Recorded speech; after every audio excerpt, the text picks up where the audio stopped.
Oke,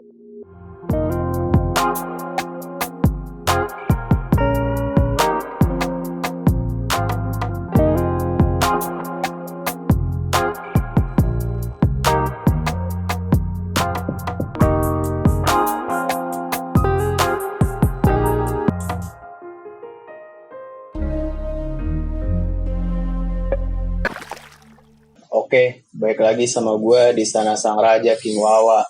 Ya, gimana kabar lu semua? Semoga baik-baik aja. Jadi di video kali ini gue bakal ngebahas tentang sebenarnya agak sensitif. Sensitif gak sih? Menurut kalian berdua sensitif gak? Iya, tergantung perspektif sih, Pak. Tergantung yang nangkep lah ya. Iya. Jadi di sini gue mau ngebahas tentang yang lagi hot-hotnya nih, yaitu tentang RUU PKS. Dan di sini gue mau diskusi atau mengkaji lah pokoknya itu. Ya, jadi di sini gue juga nggak ngebahasnya sendirian. Di sini gue bawa temen gue 2 orang. Kebetulan di sini juga ada perwakilan nih dari cewek, biar enak juga kan. Ya, sorry, perkenalan dulu Kak, biar enak. Iya, nama gue Eko. Hah? Eko. Oh, oke. Nah, kalau lu, gue Siti, temennya Ricky, temen SMA Ricky. Nah, jadi di sini gue bakal berdiskusi dengan dia ya tentang RUU PKS ini, biar ya ada 3 orang dan opininya beda-beda, jadi nggak cuma satu doang kalau misalnya gue ngebahas sendirian. Ya, oke. Gue mulai aja dari tentang RUU PKS ini. Yang belum tahu tentang RUU PKS ini, gue kasih tahu dulu nih penjelasannya nih. Gue kasih lihat.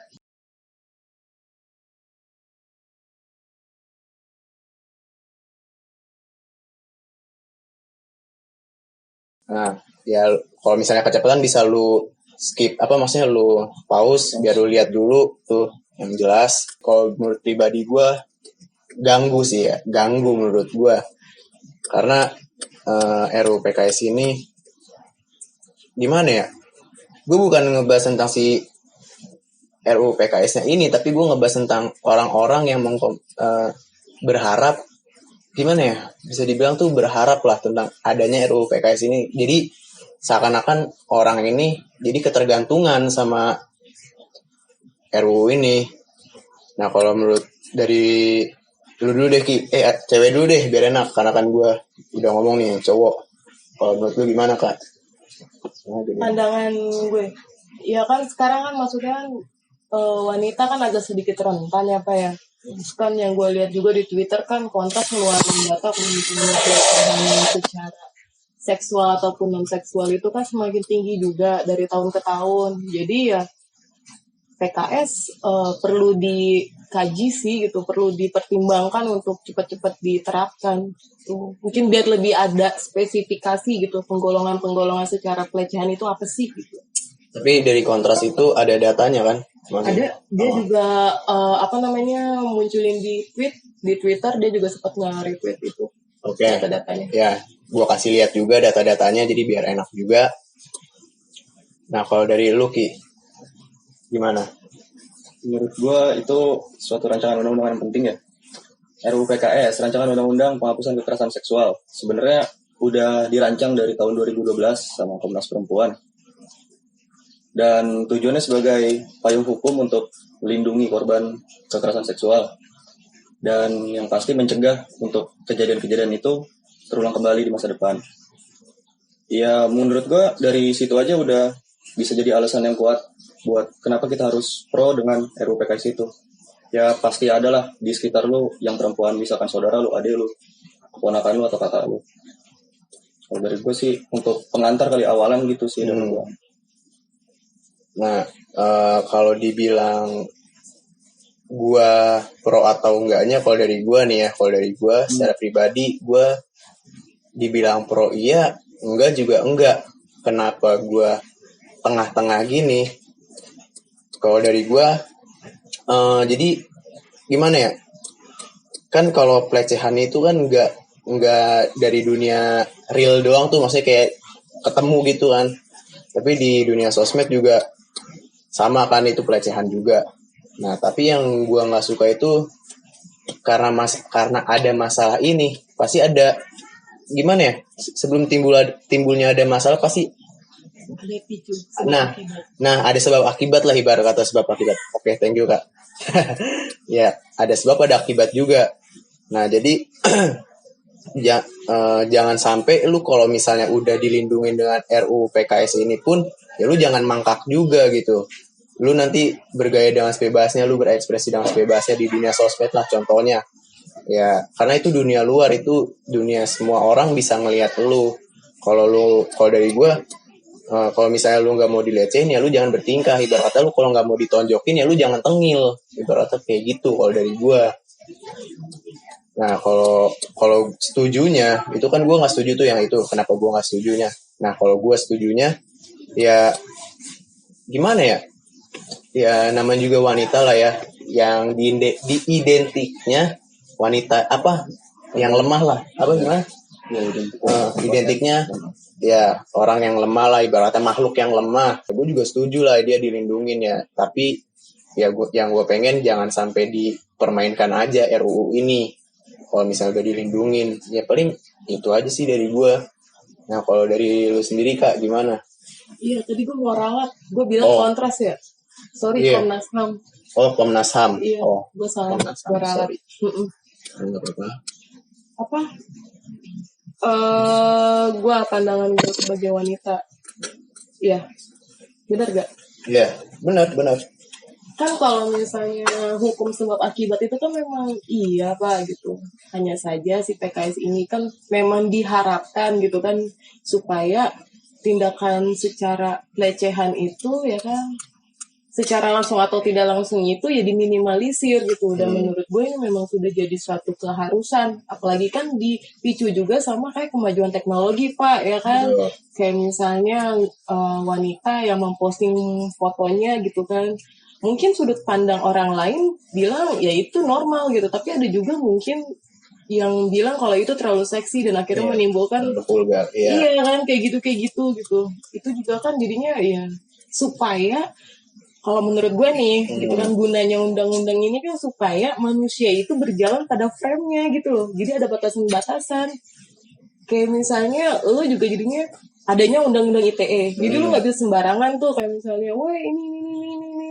Kan misalnya kayak begitu. Nah mungkin adanya undang-undang si PKS ini pun jadinya ada satu frame gitu. Ketika manusia ingin melecehkan secara seksual ataupun non-seksual itu dia ada batasan-batasannya gitu.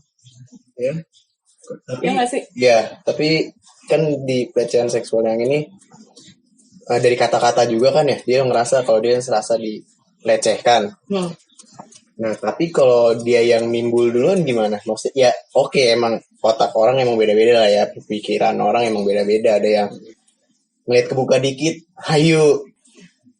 Ya ada yang gitu, ada yang enggak gitu, ada yang ya udah normal-normal aja emang dunia sosmed kayak gitu. Tapi kan kita mikirin juga orang-orang yang awam lah ibarat kata gitu kan.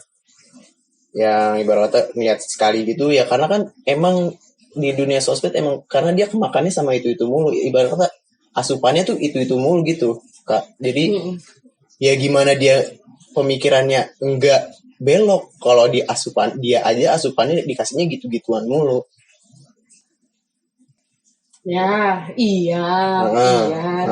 Tapi kan kita kan memikir di sosmed aja gitu maksudnya secara dunia maya aja. Betul. Kan kalau misalnya kayak dunia nyata, misalnya nih gue gitu kan malam-malam pengen ya ke salah satu supermarket gitu misalnya beli apa ya kan atau beli apapun gitu. Terus gue jalan terus tiba-tiba nanti akhirnya dilecehin kayak gitu. Itu juga kan bahaya Pak gitu. Dan lecehin itu kan kadang sebagai wanita kan gini Pak.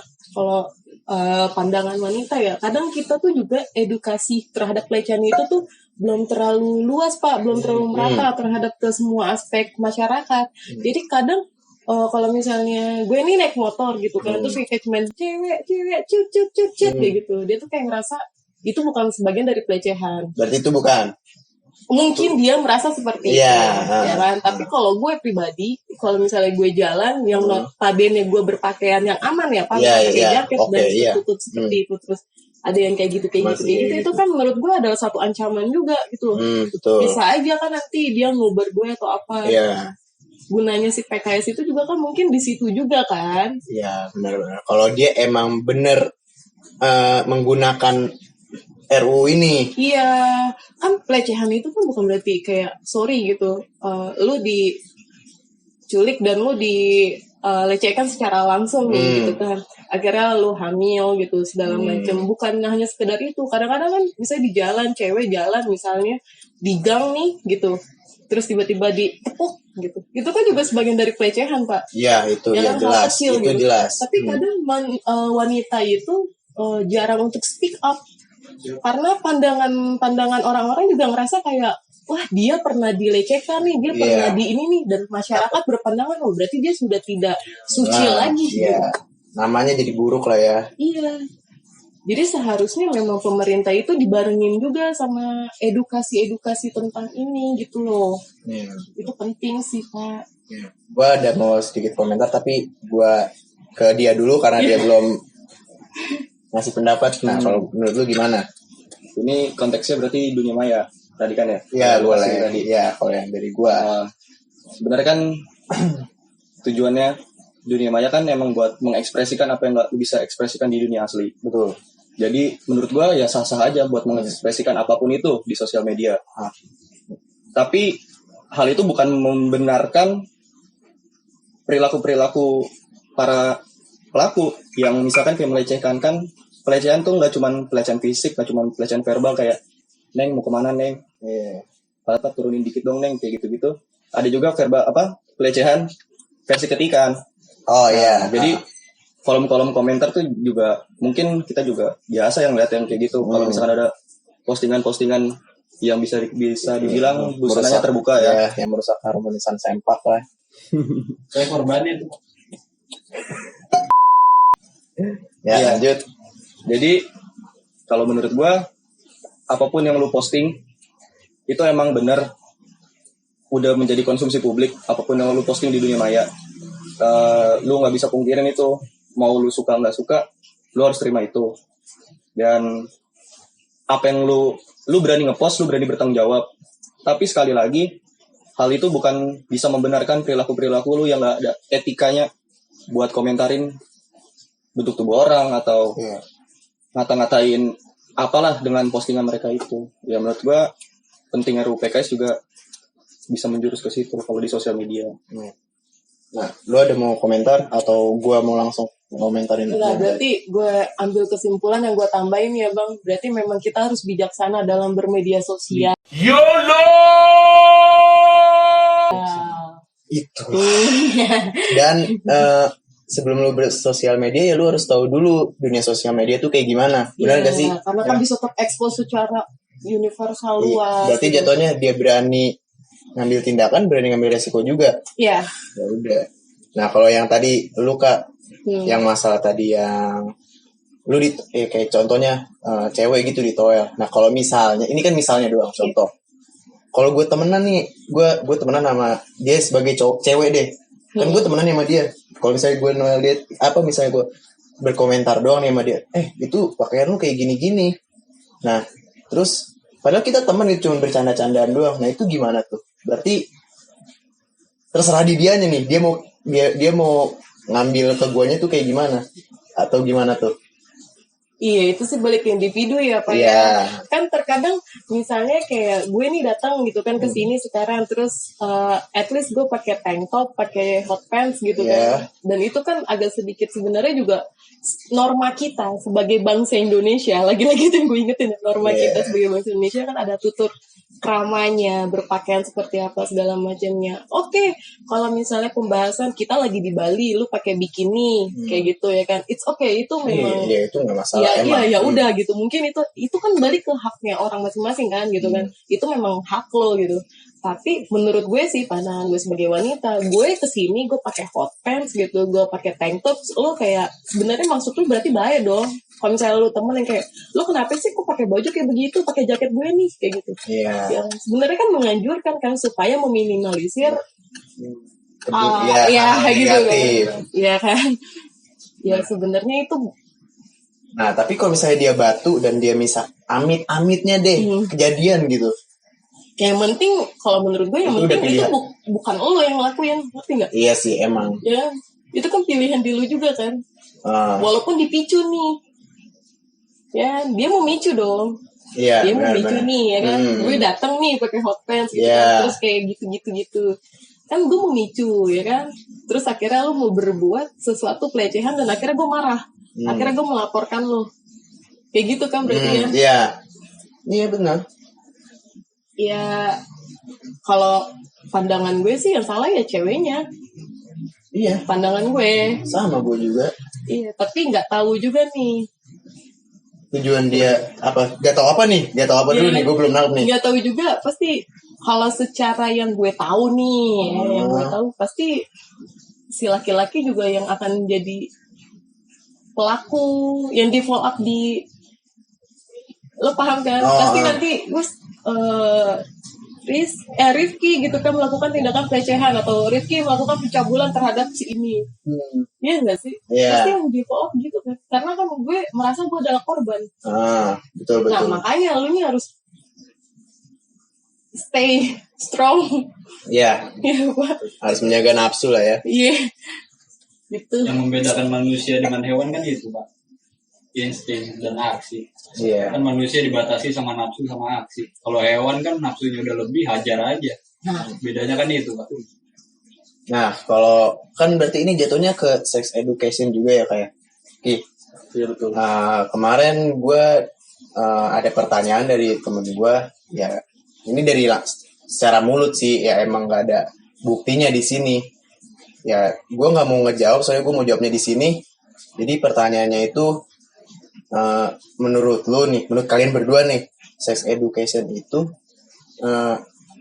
harus di umur berapa sih di pendidikan formal? Apa sih diadainnya? Jadi biar kita ngambil dari pendidikannya juga nih. Nah, kalau menurut lu dulu deh Ki, biar enak. Lu dulu. Gua pendidikan formal berarti SD, SMP, SMA ya kan? Pendidikan formal itu ya. Formal. Menurut gua sedari dini sih, misalkan bisa dipasang dari SD. Tergantung lagi gimana cara pembawaannya, asal nggak terlalu guru-guru yang ngasih tahu tuh benar-benar pakai bahasa anak kelas itu biar dia ngerti. Semisal di SD kelas 2 atau kelas 3 lah, bisa dikasih tahu hal-hal apa aja yang nggak boleh kamu liatin ke orang-orang, apa aja hal-hal bagian tubuh kamu yang nggak boleh disentuh sama orang. Dan itu menurut gua umur-umur segitu emang fase-fasenya ngingatnya tuh kuat biar sampai ketangkap mereka sampai gede. Dan di SMA nanti diajarin lagi tuh pendidikan tentang seks itu, mulai mungkin udah beranjak ke materinya tentang konsekuensi kalau lu having sex, atau ya selain dari jauh dari norma ya, maksudnya secara ilmu gitu, apa aja yang bisa ngerusak segala macam. Kalau dari gue sih itu. Berarti lu dari SD tuh udah dimulai sex education itu? Iya, dengan pembawaan yang masuk dan yang seharusnya dibawakan untuk anak-anak umur segitu lah ya, untuk umur yang segitu. Nah kalau lu Kak? Iya sih, gue sepakat kalau SD itu maksudnya kayak kelas 3, kelas 4 menurut gue udah bisa lah gitu. Kalau kita secara perlahan kayak anak-anak gitu, kamu nggak boleh gini, ini bagian tubuh terlarang yang diperlihatkan orang lain seperti itu. Dan juga yang paling penting adalah peranan dari keluarga sendiri gitu, orang terdekat, orang tuanya, ayah, ibu, kakaknya yang tetap harus mengedukasi. Kayak gue kan seorang istri nih saat ini gitu. Nanti mungkin insya Allah kalau gue punya anak, gue akan benar-benar ngajarin gue kayak itu jangan dijadikan kayak suatu, kan banyak orang yang berpandangan itu dijadikan suatu kayak terlalu apa ya Pak ya? Terlalu tabu buat sekarang. Iya, terlalu tabu gitu untuk dibicarakan. Malah justru menurut gue harusnya itu orang tua itu sendiri udah mulai intro nih gitu kayak, nah kamu nggak boleh ya berpakaian seperti ini tuh nggak boleh ya dipegang orang lain, atau ini nggak boleh diperlihatkan orang lain. Menurut gue gitu, makanya harus dibuang nih mindset kalau yang kayak gitu tuh kayak udah ntar aja ntar juga tahu sendiri. Itu yang bahaya. Emang itu keterbiasaan biasanya kayak gitu. Itu juga tahu sendiri gitu. Yang bahaya. Nah tapi kalau misalnya dibalik lagi ke ya ini yang tadi pengajaran masalah sex education itu nggak harus ke cewek doang, ke cowok juga sama. Nah balik lagi ke kayak tentang pelecehan lagi, ya ini konteksnya cewek. Kalau diri gue kalau menurut kalian berdua nih, kalau misalnya ada cewek nih yang udah tertutup, tapi masih aja digituin. Nah, solusi dia tuh harus ngapain? Apa yang harus dia lakuin gitu? Karena kan dia udah tertutup nih, maksudnya nggak ada yang di mana ya, bagian tubuh yang sensitif itu yang menonjol. Iya. Nah, tapi dia masih aja dilecehkan. Nah, menurut lu berdua nih, solusinya tuh gimana? Dia harus ngapain gitu? Bapak dulu, Pak, saya dulu. Boleh lu dulu deh, sebagai cewek nih. Kan gini, Pak, dia sudah tertutup. Betul. Kita harus lihat juga kayak pergaulannya dia di mana. Ya kan, kalau misalnya dia ternyata anak baik-baik gitu, misalnya dia masih pulang sekolah langsung di rumah gitu kan, maksudnya benar-benar nggak pernah keluar malam seperti itu gitu kan, tapi ternyata dia dapat kena pelecehan, itu mungkin presentasinya kecil. Menurut gue pasti presentasinya kecil. Iya dong, karena dia lebih banyak mengisi waktunya di rumah. Dan yang paling amat sangat gue miris, yang melakukan pelecehan tersebut adalah orang terdekatnya, Pak. Itu yang gue nggak habis pikir. Banyak kasus beberapa yang ada di media itu udah banyak. Mungkin kalau kita searching di googling aja tuh sudah banyak, Pak, gitu kan. Yang ternyata sama bapak tirinya, sama pamannya, sama kakeknya, sama abangnya, bahkan ada yang incest, yang antar ibu dan anak, antara kakak dan adik. Jadi kalau misalnya kakek dan cucu, ya itu kan sama kakeknya seperti itu, pamannya. Jadi sebenarnya ya itu lagi-lagi sih peranan orang terdekatnya pun harus diedukasi dengan baik seperti itu, dan kita tuh harus berani untuk bilang gitu, kayak sebagai cewek gitu, ketika nih walaupun itu orang terdekat lo gitu kan, dia adalah bapak tiri lo, dia paman lo, kakek lo, atau siapapun yang orang tetangga samping lo, dan dia sudah melakukan tanda kutip pelecehan, lo harus berani speak up gitu. Jangan hanya karena ya dia bapak tiri gue, nanti kasihan ibu gue gitu kalau misalnya tahu bapak tiri gue tuh memperkosa gue. Jangan gitu, justru ibu lo tuh harus tahu yang dilakukan sama bapak tiri lo ini. Ya lo tau lah gitu maksudnya. Pasti kan kalau menurut gue sih ya, secara psikologis sih pasti kan dia sebelum melakukan pemerkosaan itu pasti kan dia ada beberapa pelecehan dulu kan, misalnya matanya nih kayak gitu-gitu. Sebenarnya lo harus berani speak up. Wanita tuh harus berani speak up kalau misalnya dia merasa ini sudah di luar dari norma-norma yang gitu. Jangan sampai nanti kejadian seperti itu, Bapak. Oke. Berarti mental dia ya yang harus dibuat. Berarti dia harus punya mental juga dong. Iya, mental itu pasti, Pak. Iya, soalnya kan hampir rata-rata cewek ya ketergantungan, jadi dia malu, dia pengennya orang yang pengen membicarakan karena dia takut nama baiknya tercemar. Berarti ya mental kan. Iya. Kalau lu sebagai korban, lu gak usah takut, lu korban, lu bukan tersangka. Harusnya dia yang malu gitu. Jadi dia berani lah gitu untuk cerita gitu. Dia agak kurang ajar gitu. Tuh, dia kok matanya begitu ya gitu, atau dia kok udah berani nyolek-nyolek ya, kayak begitu. Ya, karena memang sudah dalam tanda kutip berpakaian tertutup gitu. Ya, oke. Kalau dari Lucky, dari gua ya itu menurut gua makin ini lagi, lebih kuat lagi alasan gua kenapa lebih pro RUPKS. Yang tertutup aja kena lah istilahnya. Dan udah benar-benar udah kita benar-benar harus nyalain tuh ya emang otaknya si brengsek ini loh. Iya, yang nggak lu bisa nyalahin orang tentang pakaiannya, lu sih mancing-mancing. Kalau menurut gua ya itu nggak bisa, emang brengsek aja otaknya. Iya, jadi benar-benar apalagi hal yang membuat lu kontra gitu tentang RUPKS ini. Sementara yang tertutup kayak tadi yang gue bilang itu bisa kena loh. Emang gue bukan sering sih, pernah ngeliat ada beberapa fetish ya. Lebih suka orang-orang yang tertutup daripada karena mereka punya pikiran tuh, fantasinya tuh, ini ditutupin pasti ini ada sesuatu yang indah banget nih. Iya, penasaran banget nih. Ada orang-orang kayak gitu, dan lu mau nyalahin orang yang berpakaian kayak gitu? Iya, nggak mungkin. Orang-orang yang harus disana ya otaknya. bukan orang-orang itu. Menurut gue sih itu.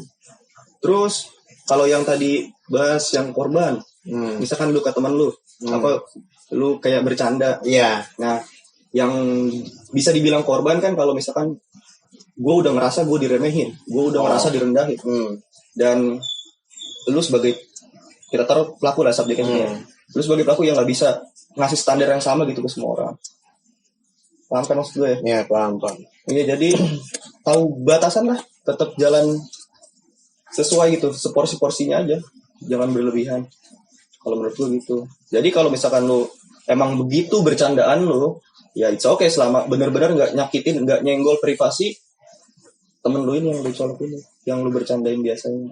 Ya betul. Cuman ya benar sih, apa kalau misalkan tongkrongan pelecehan lu yang nggak asik sih ya. Iya, jadi ada keterbatasan terus. Jadi Iya. haknya ya gak ada hak bebas lah ibaratnya, dia gak bebas lah lu apa-apa diatur. Ya intinya tahu diri sih kalau menurut gue. Ya benar, emang harus tahu diri. Berarti ya dari lingkungannya juga berarti salah juga kan, bisa dibilang. Nah, berarti kalau menurut lu berdua nih, kan lu udah tahu lah ya di awal gua tentang RUU PKS ini, kalau gua tuh tengah-tengah setuju dan gak setuju. Nah, kalau kalian berdua kan, gua alasannya itu kenapa nggak setuju juga kan yang gue bilang tadi, takutnya cewek-cewek ketergantungan. Kenapa gue nggak setuju? Lu oke, lu bisa bilang gue jahat, tapi niat gue biar lu punya mental, maksud gue gitu. Jadi apa-apa lu nggak berharap sama ya sesuatu atau sama seseorang, itu biar mental lu jadi gitu. Lu mau ngelakuin apa-apa sesuka lu ya, katanya lu emang mau mengekspresikan diri di dunia sosmed ya, tapi lu harus punya mental juga. Nah, kalau dari lu Kak, lu lebih kemana nih? Lu kan sebagai cewek nih, terus satunya cewek nih di sini nih, gue cowok nih berdua nih. Berarti kalau gue pribadi ya, kalau gue pribadi nih, ya gue sih sepakat kalau memang itu jadi bikin lebih baik gitu loh masyarakat Indonesia, jadi lebih baik terutama wanita gitu kan. Tapi ya wanitanya juga, logikanya, analoginya, kalau yang tertutup saja bisa diperkosa, apalagi yang terbuka. Udah itu aja jadinya. Kita juga maksudnya cowok itu juga kan nggak mesti harus sekuat Batman, sekuat Superman ya Pak ya, tahan godaan. Jadi ya kamunya juga jangan mancing-mancing sayang gitu. Iya, pikiran orang beda-beda. Ya gimana? Ya lu jangan. Ya boleh bebas, tapi sesuai pada tempatnya. Kan kalau misalnya kayak gitu nggak mungkin juga lu berenang lu pakai baju yang tertutup gitu. Iya. Kalau itu iya. Gitu kan, baju renang yang untuk kaum muslim. Oke, mungkin lah. Iya kan gak mungkin ya Pak ya. Iya, maksud gue ya bukannya gue di sini menyuruh lu untuk tertutup, enggak. Ya itu hak lu, gue juga enggak. Ya ini itu kan pilihan lu, ya resiko ditanggung pemenang ibarat kata. Ya jadi ya paling gitu aja sih kalau dari gue. Ya benar kata dia, ya intinya jangan ya gimana ya, hak juga. Ya lebih bijaksana lah. Oke, thank you banget udah diwakilkan. Nah, kalau lu Niki, kayaknya yang gue lihat dia benar-benar ya udah nggak ada alasan lagi kalau lu tuh nggak setuju. Maksudnya kalau lu tuh nggak akan ngambil nggak setuju, ya pasti lu tuh setuju kayaknya kalau yang gue lihat. Iya jelas. Kalau misalkan lu tadi bilang mental, menurut gue pembentukan mental nggak cuman harus di sosial media yang lu bilang. Iya betul. Karena ya mungkin etika sih buat bersosial media. Mungkin orang nganggapnya apa sih, tibang main kayak gini dong, komen like gini-gini dong, masa harus pakai edukasi segala macam. Mungkin lebih tepatnya tuh kayak etika lu di sosial media tuh kayak gimana. Soalnya itu udah ruang publik dan siapapun bisa baca. Dan nggak bisa dipungkiri kalau misalkan mungkin perkataan lu tuh bisa menyakitkan seseorang. Situ. Terus tadi lu nanyanya apa sih?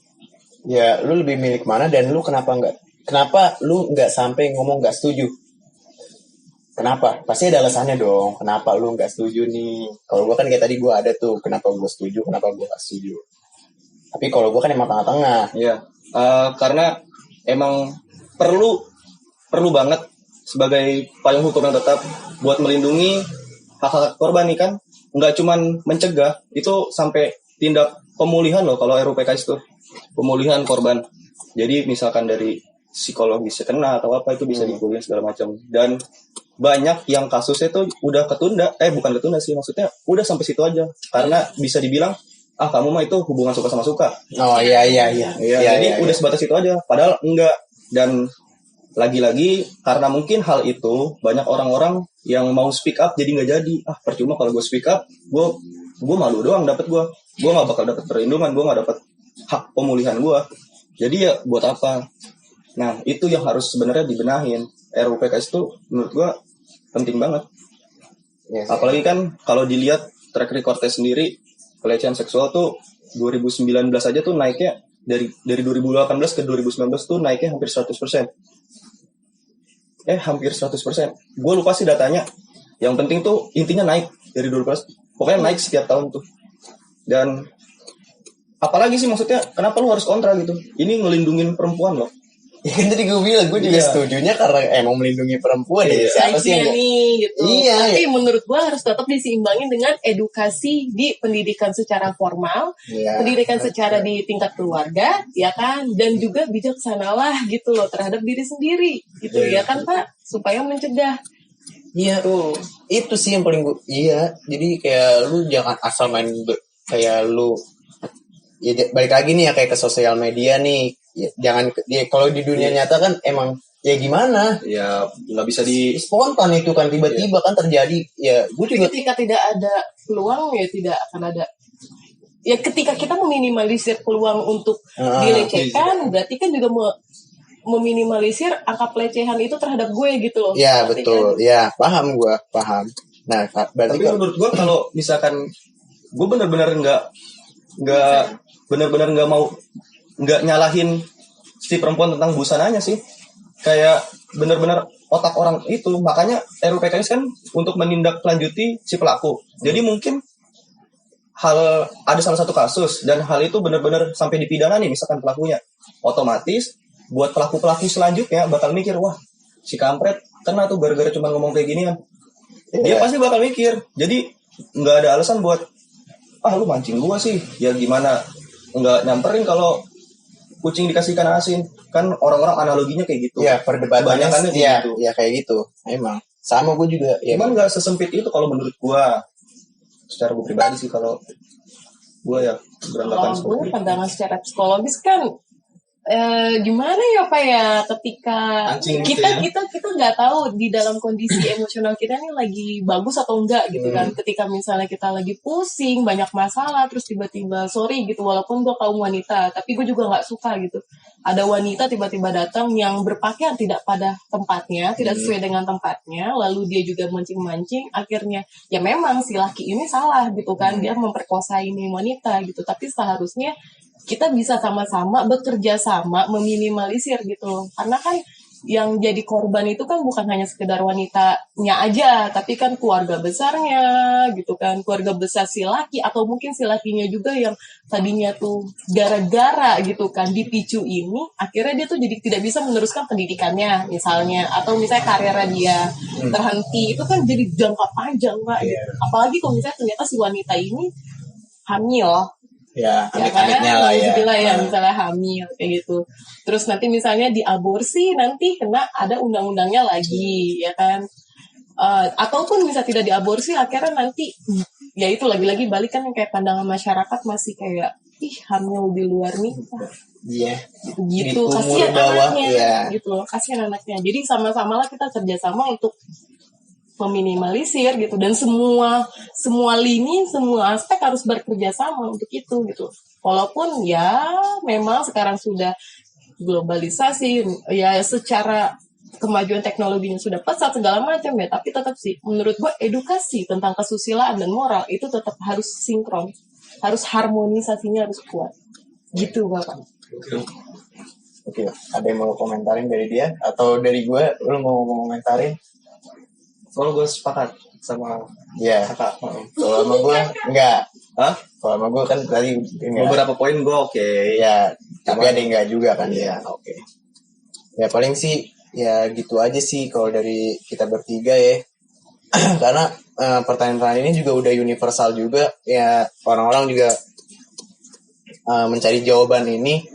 Jadi ya menurut gue ya semoga lu bisa memahamin ini ya, lu pelan-pelan aja gitu memahaminya. Lu juga harus edukasi tuh penting. Jadi lu kalau lagi di dunia apa maksudnya di dunia luar, maksudnya kayak lu lagi nongkrong sama temen lu atau lu lagi sama temen lu, ya lu ngobrol aja. Kalau misalnya ada sesuatu yang lu dilecehkan, lu ngobrol aja, jangan malu. Ya gue tahu kok itu harga diri. Ya benar. Ya itu harga diri, gue tahu. Apalagi cewek mikirnya, aduh masa depan gue ibaratnya kayak gitu kan. Takutnya nanti lu ya pandangan orang jadi jelek kemana ya tentang lu. Ya cuman ya persetan daripada lu diem doang terus lu depresi, lu pusing sendiri, ya gimana, nggak ada jawaban sama sekali. Lu nggak harus dibikin di Instastory gitu-gitu kok. Lu bisa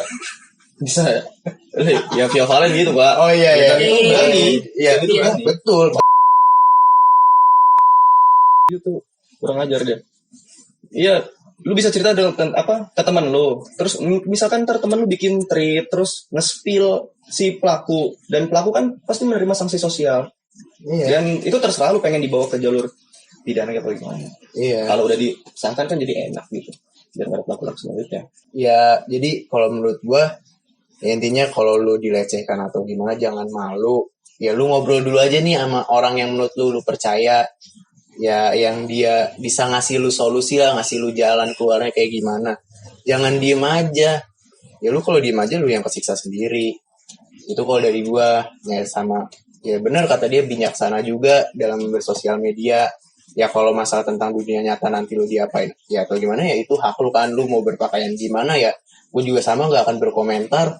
Ya intinya resiko ditanggung pemenang gitu. Yes, Nah kalau dari lu Kak, Ya. boleh kesimpulannya? Oh Intinya gini aja, jadilah diri lu sendiri dan bertanggung jawab atas itu. Selesai.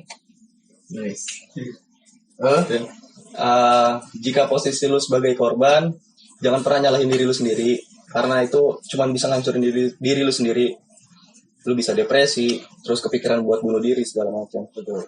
Tetap percaya diri pokoknya.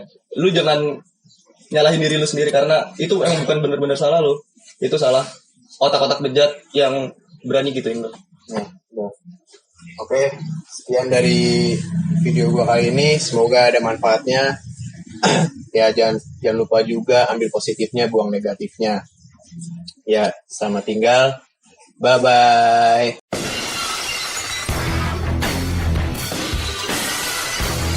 2,000 years later. Ki, tapi gini Ki, gue punya temen nih ya kan, berapa kali nih. Taruh, kinya banyak nih. Oh Ki- iya Ki udah juga. para Kiki ya kan, jadi Kiki nih. Gue punya temen nih, cewek ya kan, galau lah doi ya kan. Doi galau putus sama cowoknya, berantem segala macem, terus lari ke satu tongkrongan yang memang tongkrongannya itu lagi pada minum men gitu.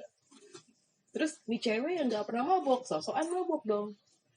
Ketika dia mabuk, ya kan, akhirnya dia teler, ya kan, lalu pakaiannya sudah sembarangan, dia bersender sama lo, ya kan, akhirnya terjadilah kekilafan itu, ya kan.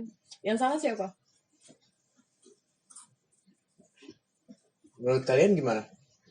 Siapa yang salah? RT-nya.